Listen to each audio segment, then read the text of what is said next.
তার সামনেই আসছে গণেশ চতুর্থী। এর একটি শুভ দিন।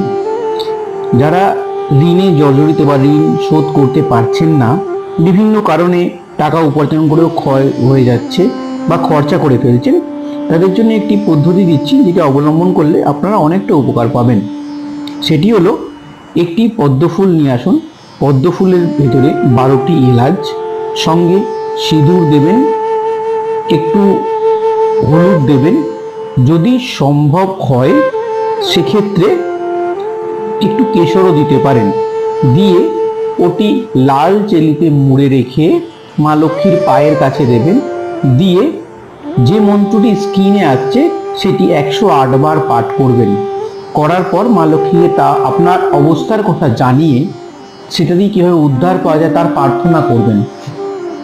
এটি করবেন কিন্তু মধ্যরাতে, এবং 3 মাস পর পুনরায় এই একই